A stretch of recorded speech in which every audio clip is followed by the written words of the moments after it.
De volta com Boa Tarde, Cidadão, na Band Natal. Vamos agora conversar com dois professores. Seja bem-vindo, professor George Nobre, professor de Biologia, ao nosso Boa Tarde, Cidadão. Boa tarde, Robson. Um prazer estar aqui falando com vocês um pouco sobre Biologia e História. Prazer também receber aqui o professor de História, Andrei Fernandes. Seja bem-vindo ao nosso Boa Tarde, Cidadão. Obrigado, Robson. Boa tarde também a todos os telespectadores. E vamos falar um pouquinho do nosso trabalho aí também. Muito bacana. Vamos inicialmente falar de onde veio essa ideia de misturar a biologia com a história para fazer com criatividade os alunos entenderem mais fácil e aprenderem com mais rapidez. Jorge. Essa ideia, ela surgiu a partir do Instagram, né? Foi uma necessidade dos alunos, especificamente o aluno Heitor e o aluno João Manuel. Eles pediram para fazer um Instagram sobre biologia. E nós criamos esse Instagram sobre biologia com curiosidades sobre o tema.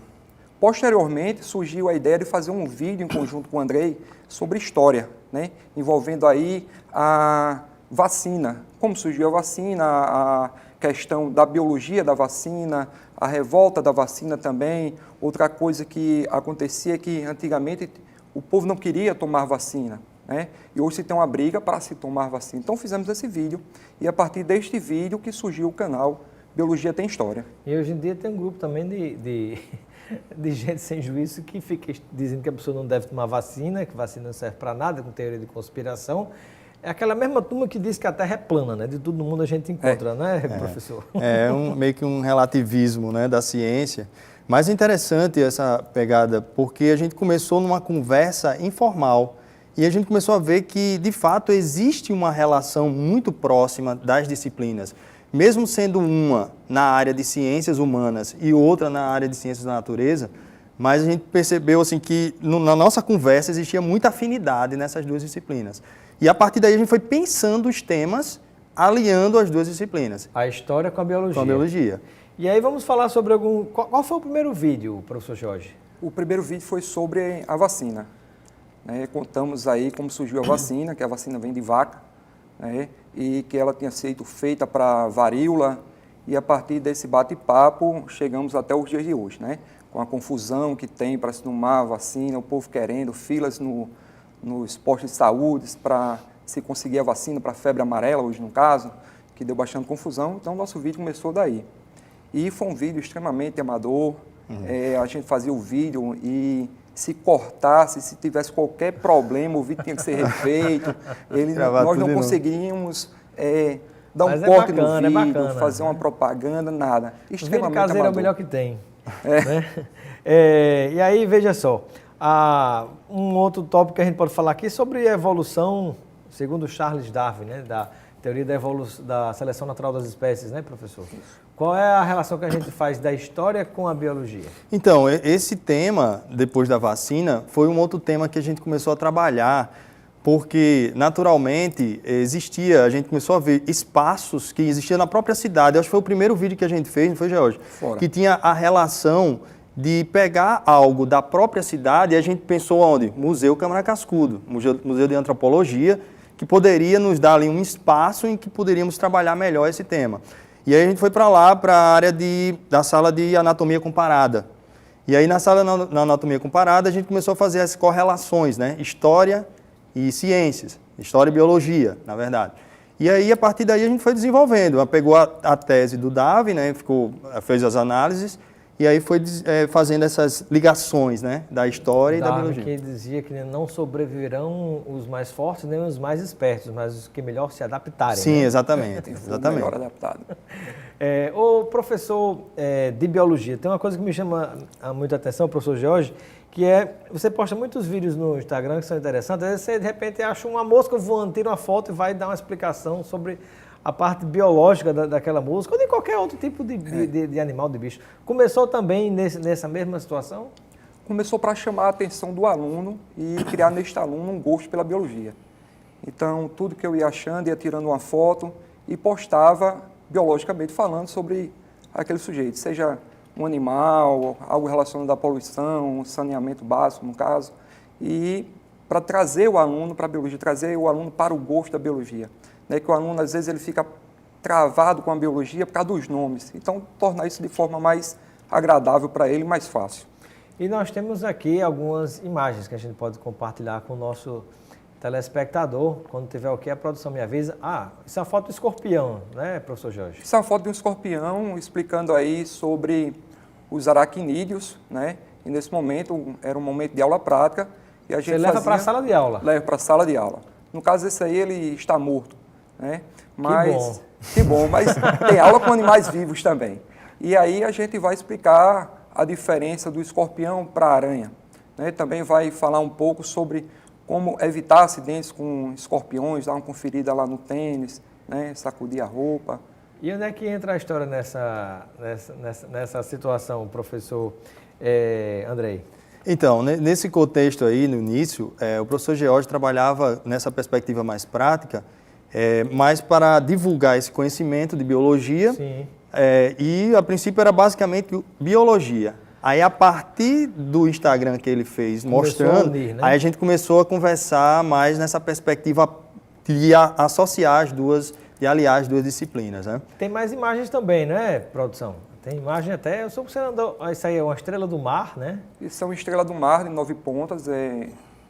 Essa estrela foi capturada na praia de Cotovelo, fotografada e devolvida ao mar. Devolvida, né? Bacana. E aí a gente explica que a estrela é um equinodermo e vai explicar tudo. Rapaz, você levou até cobra para a sala de aula? Até cobra, isso aí é uma... Não saíram os alunos correndo, não? Não. Tem gente que tem medo, mas no final da aula acaba tirando foto com ela. Essa é mansinha, né? Essa é mansinha. Essa cobra de um... E onde é que você arrumou essa cobra? É de um aluno, ele cria, o aluno Leonardo, e ele levou para a escola para a gente fazer uma aula prática. Ele tem um projeto de educação ambiental sobre isso. Ele terminou o pré agora e ele trabalha com isso aí. Essa cobra é dele. Ele cria essa cobra. Só uma jiboia. Como Deus matou, sustou um negócio desse. E temos várias fotos agora também, aliando a parte da biologia, a história com pontos da cidade, não é? Isso. Vamos ver aí. Aí temos a imagem de quê? Do cemitério do Alecrim, não é isso? Cemitério do Alecrim. Professor Andrei, professor de História, o que é que a gente pode falar sobre essas imagens aí? Então, é muito interessante, né? Porque a gente começou nessa pegada aí de unir as disciplinas, mas também de pensar em algo que pudesse valorizar a nossa cidade.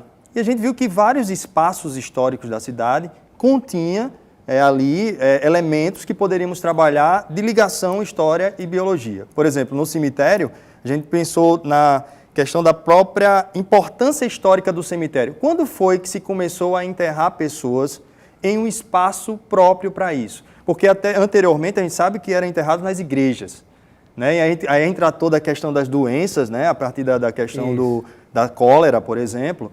E aí entra a biologia também, a biologia, dando essa assistência bem científica, técnica. Onde surgiram os cemitérios? Onde é que começou essa história de fazer cemitério? Então, o cemitério aí a gente aborda na questão do século XIX, meados do século XIX, a necessidade de higiene, de né? higiene, exatamente. E eram, né, em locais afastados da cidade. A gente olha hoje o Alecrim... até histórico também tem um aspecto interessante. Se não me falha a memória, talvez eu esteja enganado, mas parece que tem, inclusive, pessoas sepultadas lá, de fora do Brasil, que foi na ocasião da Segunda Guerra Mundial também, nesse cemitério do Alecrim, né? Tem sim, a gente inclusive no nosso vídeo, nós colocamos algumas das lápides, não foi? Tiramos fotos de pessoas que eram judeus. Tem uma pergunta da Joana de Lagoa Nova, está perguntando se é verdade que Café Filho está enterrado lá, sim, foi presidente do Brasil. Sim. No cemitério do Alecrim. Bacana. Exatamente. Tem mais fotografia aí para a gente mostrar, aliando as duas coisas? Tem histórias curiosas também, né? De Viúva Machado. Isso aí é o Rio Potengi, Rio Potengi. E aí eu pergunto a Jorge, qual é a relação da história com o Rio Potengi e a biologia, professor Jorge? A história, ela trabalhou a importância do Rio Potengi para a nossa cidade, né? Na questão da Segunda Guerra, a rampa, os hidroaviões, e a biologia ela entrou falando da questão da poluição. O Rio Potengi ele recebe muita poluição e ele não é um rio morto ainda por causa desse encontro com o mar que tem, que vai dar uma diluída. Vai renovando, né? Vai Porque renovando. É muito dejeto jogado, infelizmente, ainda, né? In natura, muitas vezes. E tem um detalhe interessante, né? Que na história da humanidade, todas as populações que foram se estabelecendo, elas estabeleciam sobre os leitos dos rios, as margens dos rios, né? Isso, nós trabalhamos isso quando enfocamos a questão do século XVI, logo no início da história da cidade. Então, a gente mostra vários momentos da história da cidade a partir do rio, com o mesmo espaço histórico, só que em tempos diferentes. A gente mostra o século XVI, depois os hidroaviões já século XX, e depois chegamos a falar também sobre, atualmente, né, a importância do Rio Potengi. Então, assim, são três basicamente o mesmo cenário em 3 contextos diferentes. Já está uma telespectadora, a Karina, lá da Zona Norte, do Panatês, ela tá curiosa, pedindo para a gente falar que história é essa que tem a ver com a Viúva Machado, né? Quem é a Viúva Machado? Tem mais imagem aí? A Casa da Viúva Machado. Foi bem bacana essa história, né? A gente pensou assim que poderia trazer à tona alguma lenda urbana da cidade. A gente pensou em algumas lendas urbanas. A Viúva Machado era como se fosse o Papa Figo daqui de Natal. Exatamente. Né? Que pegava a criancinha, né? Se criou a lenda da Viúva Machado, do Papa Figo, né? De que ela se alimentava do fígado das crianças. E assim, sempre que a gente falava um pouco disso, incomodava. Será que foi isso mesmo? Vamos fazer uma investigação, né? E aí a gente chegou a pensar, eu já tinha algumas ideias, assim, fui amadurecendo junto com o professor George.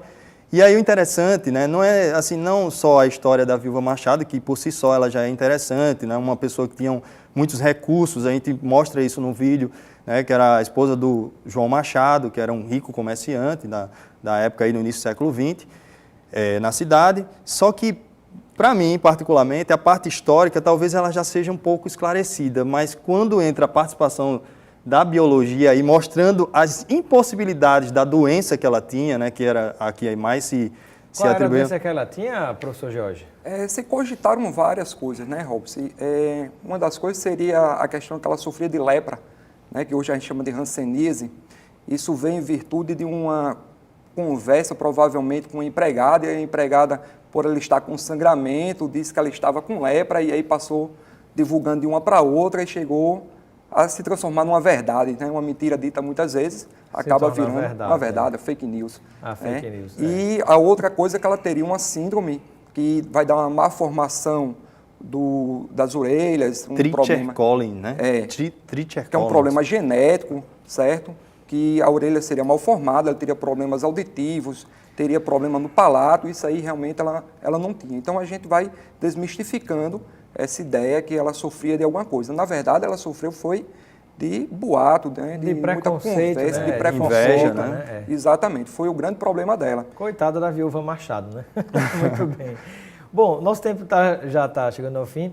Eu quero agradecer a participação dos professores George e Andrei. Deixo um momento final para as despedidas de cada um. E cada um pode deixar as suas redes mídias sociais para o pessoal seguir, né, e poder manter contato com vocês, conhecer o trabalho que vocês fazem, aliando a história à biologia. E em paralelo, eu já deixo com vocês aqui o kit de produtos Lucena, para vocês aproveitarem com amigos e familiares. Professor George, com suas despedidas. Agradecer a oportunidade, né, de divulgar o trabalho, né, convidar aí a quem não se inscreveu no canal que possa se inscrever. Biologia Tem História, só procurar lá no YouTube, né, e o Instagram pessoal, né, com assuntos voltados à biologia, que é o @prof_Jorge Nobre, para matar essas curiosidades aí sobre o assunto da biologia. Massa. Professor Andrei Fernandes, professor de História, bem-vindo sempre ao nosso programa e deixa o seu recado final com os contatos das redes sociais também. Isso, eu quero agradecer, né, a oportunidade de a gente poder divulgar esse trabalho, um trabalho que também tem o objetivo de divulgar a nossa cidade em si, né, e aliando conteúdos e disciplinas diferentes.